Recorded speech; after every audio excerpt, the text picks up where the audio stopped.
My dear student, welcome to missile classes. My dear student, जैसे कि आप आज एग्जाम दिए हैं और इंग्लिश इलेक्टिव के, कितना क्वेश्चन सही है, कितना क्वेश्चन गलत है। टर 1 में आपसे 40 क्वेश्चन पूछे गए थे। कौन सा क्वेश्चन आप सही मार के आए हैं, कौन सा क्वेश्चन गलत क्लिक करके आए हैं, इसके बारे में आज हम लोग डिस्कस करेंगे। और खास करके वो स्टूडेंट को मैं इन्वाइट करता हूँ इस क्लास में जो मेरे पेड कोर्स लिए हैं। मेरे पेड कोर्स जो भी कैंडिडेट लिए हैं, 40 में से 36 क्वेश्चन माय डियर स्टूडेंट इसी से पूछे गए हैं। तो चलिए हम लोग बिना देर के क्वेश्चन की ओर मूव करते हैं। तो चलिए, सबसे पहले आपको सभी को पता है कि आप एग्जाम देकर निकल रहे हैं, तो आपको पता होगा कि आप ओमार सीट में एग्जाम दिए होंगे। और सबसे पहला क्वेश्चन आपके सामने पैसेज से रिलेटेड थे, यानी आपसे पैसेज से रिलेटेड क्वेश्चन पूछे गए थे और पैसेज आप अच्छी तरह से रीड करके क्वेश्चन का आंसर भी दिए होंगे। आप सही दिए हैं या गलत, मैं उनका आंसर बता दूं। सबसे पहला जो क्वेश्चन है आपका, मैं सिर्फ आपको आंसर बताना चाह रहा हूँ। इसका जो सही उत्तर होना चाहिए ऑप्शन नंबर बी, यानी सॉरी ऑप्शन नंबर 3 होगा। चलिए अगला क्वेश्चन की ओर चलते हैं। और अगला क्वेश्चन का जो आंसर होना चाहिए, मैं सिर्फ क्वेश्चन पढ़ रहा हूँ, आप पैसेज को अच्छी तरह से एग्जाम के समय रीड कर चुके हैं। आप सिर्फ देखें, घर में पेपर लेकर आए हैं एग्जाम देने के बाद, तो पेपर को सिर्फ देखें कि कौन सा क्वेश्चन आप गलत करके आए हैं, कौन सा क्वेश्चन सही करके आए हैं। और मैं खास करके उस स्टूडेंट को इसमें इन्वाइट करता हूँ कि जो कैंडिडेट मेरे 99 रुपीज़ का पेड कोर्स लिए हैं, क्या मैं जितना क्वेश्चन बताया था उसी से आया है या नहीं। उसमें से हर एक स्टूडेंट कमेंट करे जो मेरे कैंडिडेट पेड कोर्स लिए हैं। 36 क्वेश्चन 40 में से मैं गारंटी के साथ कह सकता हूँ 34 क्वेश्चन मेरा ही बुकलेट से मिल गया है। माय डियर स्टूडेंट, मैं इतना मेहनत करने के बाद थोड़ा सा खुशी फील हो रही है। और आप लोग अगर इसी तरह से सपोर्ट करें तो मैं इससे बेटर और वीडियो बनाऊँ आप लोगों के लिए। तो वीडियो को पहले ज़्यादा से ज़्यादा शेयर करें, ये वीडियो को इतना सारा शेयर करें ताकि हर एक एग्जाम देने वाले स्टूडेंट के पास ये पहुँच जाए, उनको पता चल जाए अभी कि कितना 40 में से वो कितना सही करके आए हैं और कितना क्वेश्चन गलत करके। चलिए अगला क्वेश्चन की ओर चलते हैं। अगला क्वेश्चन है आपके सामने। क्वेश्चन जो भी क्वेश्चन है आप पढ़े होंगे अच्छी तरह से, पैसे से रिलेटेड के क्वेश्चन को मैं नहीं पढ़ रहा हूं। इसका जो राइट आंसर होना चाहिए ऑप्शन नंबर ए इनका बिल्कुल सही उत्तर होगा। क्वेश्चन नंबर 4 का जो उत्तर होना चाहिए ऑप्शन नंबर ए इनका बिल्कुल सही उत्तर होगा। इसके बाद आपके सामने 4 स्टेटमेंट दिए गए हैं और स्टेटमेंट से रिलेटेड 4 क्वेश्चन पूछे गए हैं। स्टेटमेंट से रिलेटेड 4 क्वेश्चन पूछे गए हैं। मैं स्टेटमेंट को नहीं पढ़ रहा हूँ, मैं डायरेक्ट आंसर बता रहा हूँ, क्योंकि आपके पास पेपर है और आप पेपर से मिला सकते हैं कौन से क्वेश्चन गलत है, कौन सा क्वेश्चन सही है। इसका जो राइट आंसर होना चाहिए क्वेश्चन नंबर 5 का 4 हो जाएगा। देन अगला क्वेश्चन को रिमूव करते हैं। अगला क्वेश्चन जो है आपके सामने, अगला क्वेश्चन का जो आंसर होना चाहिए वो हो जाएगा ऑप्शन नंबर ए। जो भी candidate question number 2 answer mark आए हैं, 6 का 2 मार्क आए हैं, वो बिल्कुल गलत है। अगला क्वेश्चन देखते हैं, सच्चा प्रेम किसे कहा जा सकता है। तो सच्चा प्रेम याद रखिए किसे कहा जाना चाहिए, किसे कहा जा सकता है। ऑप्शन नंबर 3 इनका बिल्कुल सही उत्तर होगा, जो आत्म बलिदान देकर किया जाता है। अगला क्वेश्चन देखते हैं, काया शब्द। ये क्वेश्चन मैं बहुत बार पढ़ाए हैं हर एक स्टूडेंट को, जो भी मेरे पेड कोर्स लिए हैं माय डियर स्टूडेंट, उसको पता हो कि काया शब्द का अर्थ क्या होता है। तो तन, यानी तन मतलब शरीर, शरीर मतलब बॉडी। अब हम बोल सकते हैं कि काया का मतलब क्या होता है, तन। कोई भी कैंडिडेट अगर मन मार के आए हैं जीवन मृत्यु, तो ये सब बिल्कुल गलत है। अगले क्वेश्चन को चलते हैं। मैं जितना भी क्वेश्चन बता रहा हूँ सही बता रहा हूँ, उस पर आप लोग गौर करें। इसका जो राइट आंसर होना चाहिए आपके सामने क्वेश्चन है कि भारत में प्रकाशित होने वाला प्रथम समाचार पत्र बंगाल गजट का प्रकाशन कब हुआ था। तो सभी कैंडिडेट जो कैंडिडेट इसका आंसर 4 मार्क आए हैं 1780, उसका उसी का आंसर सही है, बाकी सबका आंसर गलत है। अगला क्वेश्चन देखते हैं, जनसंचार का मुख्य उद्देश्य क्या होता है। जनसंचार करने का मुख्य उद्देश्य क्या होना चाहिए। ऑप्शन नंबर डी, यानी 4 हो जाएगा आंसर। अगला क्वेश्चन को चलते हैं। अगला क्वेश्चन है आपके सामने, संचार के मुद्रण माध्यम में किसे शामिल किया जाता है। तो याद रखिएगा जो भी कैंडिडेट 4 मार्क आए वो बिल्कुल गलत है, ये बिल्कुल गलत है माय डियर स्टूडेंट। आपका जो सही उत्तर होना चाहिए ऑप्शन नंबर ए होगा। समाचार पत्र पंपलेट का मतलब होता है जो आप एग्जाम के समय जाते हैं, कहीं आपके कोई स्कूल के सामने हो, कॉलेज के सामने कोई आपको बैनर देते हैं, पंपलेट देते हैं, उसे हम पंपलेट कहते हैं। तो संचार के मुद्रण का माध्यम एक ही है, क्या, समाचार पत्र। इसका जो राइट आंसर होना चाहिए, ये गलत थोड़ा बताएं। इसका जो राइट आंसर होगा ऑप्शन नंबर डी इनका बिल्कुल सही उत्तर होगा। इनमें से सभी मैं गलती से थोड़ा वहाँ बताएं, आप याद रखिएगा। इसका जो राइट आंसर होना चाहिए ऑप्शन नंबर डी इनका बिल्कुल सही उत्तर होगा, यानी इसका सही उत्तर होगा समाचार पत्र, पत्रिका और पंपलेट। देन अगला क्वेश्चन को चलते, उन्नत मार्तंड किस वर्ष प्रकाश हुए थे। इसी क्वेश्चन को मैं बार बार कह रहा था, सुबह से शाम तक हो गया कल कि मैं बार बार कह रहा था कि इस क्वेश्चन को आपसे पूछे जाएंगे। तो इसका जो राइट आंसर होना चाहिए याद रखिएगा ऑप्शन नंबर ए इनका बिल्कुल सही उत्तर होगा 1826। जो स्टूडेंट 1830 मार्क कराए उनका आंसर बिल्कुल गलत है। अगला क्वेश्चन चलते हैं, क्वेश्चन नंबर 13 की ओर। एक सफल संपादक में कौन से गुण अपेक्षित है। तो याद रखिए ऑप्शन नंबर डी इनका बिल्कुल सही उत्तर होगा, इनमें से सभी।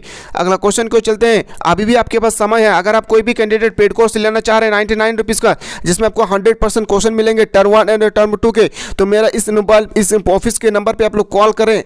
इस नंबर पे आप लोग कॉल करें और अधिक जानकारी प्राप्त करने के लिए आप पूछें कि ये 99 रुपीज़ में कौन सा सब्जेक्ट को आप दे रहे हैं, किसके बारे में पढ़ाना है, टर्म 1 के क्वेश्चन आएंगे या नहीं, इस सब के बारे में आप पूछ सकते हैं। 9122288860 पे कॉल करें। और अभी भी आपके पास 4 सब्जेक्ट बचे हुए हैं, अभी भी आपके पास 4 सब्जेक्ट बचे हुए हैं। इस सब्जेक्ट को आप लोग गौर करें और याद रखें जो क्वेश्चन में बताया उसका बिल्कुल सही उत्तर होना चाहिए। ऑप्शन नंबर, जो भी क्वेश्चन का आंसर बताया उसका जो सही उत्तर होना चाहिए। बताए थे अभी क्या जा कि उंदड़ मार्तंड का किस वर्ष प्रकाशित होना चाहिए, तो 1826। जो भी कैंडिडेट 1830 मार्क है उनका बिल्कुल गलत है।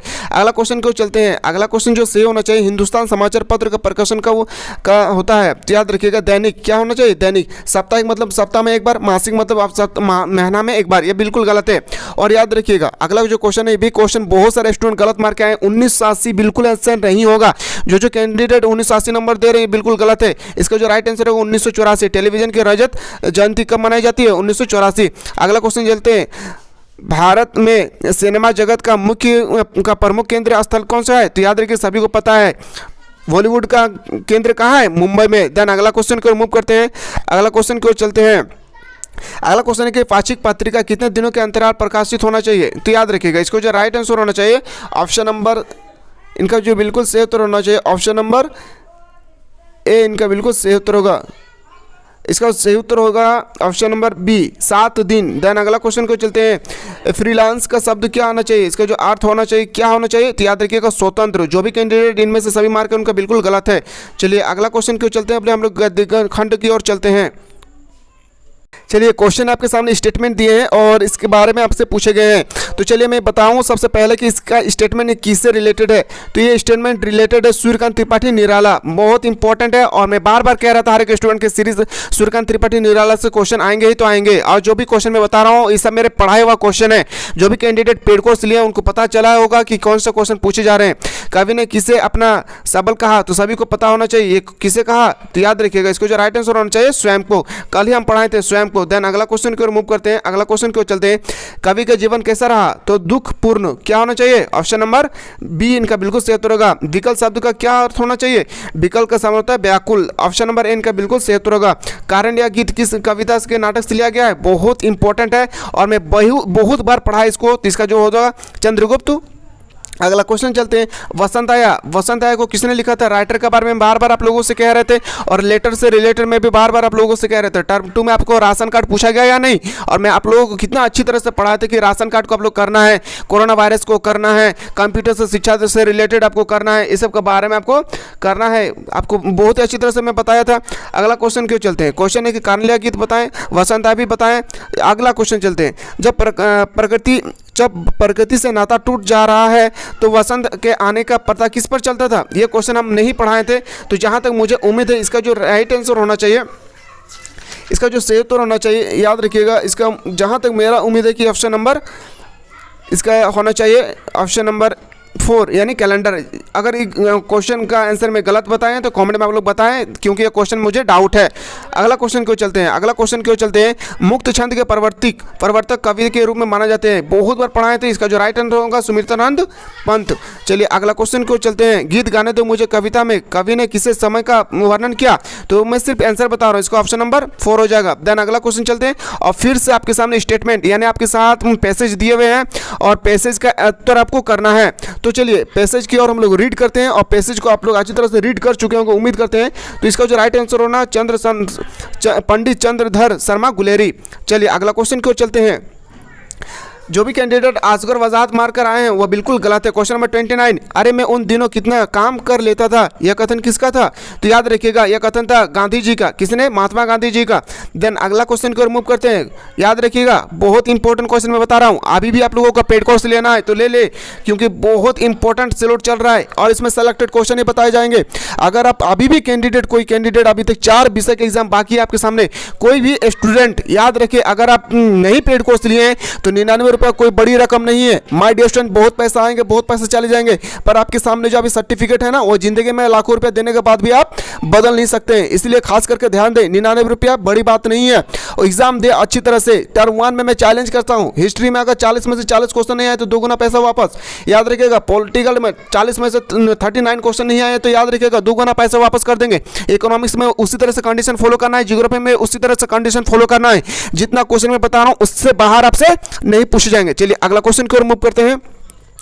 अगला क्वेश्चन की ओर चलते हैं। क्वेश्चन नंबर चलते हैं आपके पास। अरे मैं उन दिनों का काम कितना कर लेते थे, आप बताएं। आप ये जस्ट आपको बताएं, महादेवी देसाई कौन थे? तो गांधी जी के निजी सचिव। कौन थे? गांधी जी के निजी सचिव। ऑप्शन नंबर 3 का बिल्कुल सही उत्तर होगा। महादेवी देसाई कहाँ से जुड़ी हुई अपनी यादें सुनाने लगी? तो रावलपिंडी और कहाँ? कोलाहाट। यानी ऑप्शन नंबर 3 इसका बिल्कुल सही उत्तर हो जाएगा। अगला क्वेश्चन को चलते हैं। आचार्य रामचंद्र शुक्ल की कृति का अक्षय स्रोत उनके द्वारा लिखित किस पुस्तक को माना जाता है? तो ऑप्शन नंबर ए, कितना बार पढ़ाए हैं? ऑप्शन नंबर ए इनका बिल्कुल सही उत्तर होगा। चलिए अगला क्वेश्चन की ओर मूव करते हैं। रामचंद्र शुक्ल उनके पिता का तबदला जब हमीरपुर से मिर्जापुर हुआ तब उस शुक्ल की उम्र कितनी थी? सभी को पता है कितना? 8। कितना मोस्ट इंपॉर्टेंट क्वेश्चन है। जितना क्वेश्चन में बताएं फ्रेंड्स, याद रखिएगा, मुझे उम्मीद है कि 33 क्वेश्चन लड़ा है। कितना क्वेश्चन? 33 क्वेश्चन। जो कैंडिडेट नहीं लगा पे आए हैं तो मुझे उससे कोई जिम्मेवारी नहीं है। मैं बार बार कह रहा था कि मैं बताने का मकसद बता दूं, पर याद करें ना करें इसकी जिम्मेवारी मेरी नहीं है, इसकी जिम्मेवारी आपकी है। सुमिरन के मन के पाठ के अंतर्गत कितने लघु कथाएं? तो इसका जो ऑप्शन होना चाहिए ए। जो भी कैंडिडेट 3, 4, 5 मार्कर आए बिल्कुल गलत है। इसका जो सही उत्तर होगा ऑप्शन नंबर ए इनका बिल्कुल सही उत्तर होगा। अगला क्वेश्चन चलते हैं। अगला क्वेश्चन जो भी है आपके सामने ऑप्शन हो जाएगा 4 यानी पुनर्विवाह। देन अगला क्वेश्चन चलते हैं। अगला क्वेश्चन है, जलालगढ़ पहुंचकर हरगोबिंद बड़ी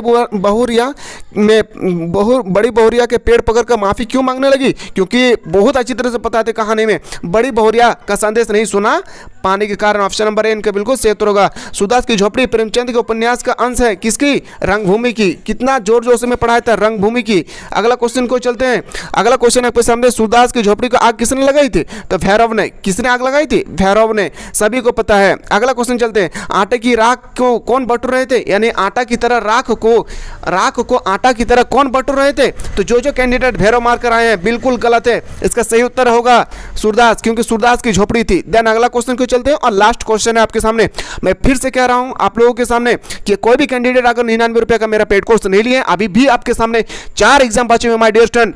बहुत सारे पैसा आएंगे लाइफ में, बहुत सारा पैसा चले जाएंगे, पर आपके सामने जो सर्टिफिकेट है ना, वह लाखों रुपए देने के बाद भी आप एक भी अक्षर, एक भी वर्ड को आप अलट पलट नहीं कर सकते। इसलिए आपके पास अभी समय है, समय का सदुपयोग करें। 99 रुपया बड़ी बात नहीं है। तो याद रखिए, किसी भी कैंडिडेट को चाहिए तो इस नंबर पे कॉल करें, 9122228860। इस नंबर पे कॉल करें, अधिक से अधिक जानकारी प्राप्त करें। और लास्ट क्वेश्चन आपके सामने, झोपड़ी के आसपास सन्नाटा छा जाने का क्या कारण थे? तो झोपड़ी के जल जाने के। तो माय डियर स्टूडेंट, इसी के साथ हम लोग और आगे इससे भी इंपॉर्टेंट क्वेश्चन लेकर आएंगे। अगर आप लोग सपोर्ट करेंगे तो इससे भी इंपॉर्टेंट क्वेश्चन लेकर आएंगे। तब तक के लिए मिलते हैं। जय हिंद, जय भारत, वंदे मातरम।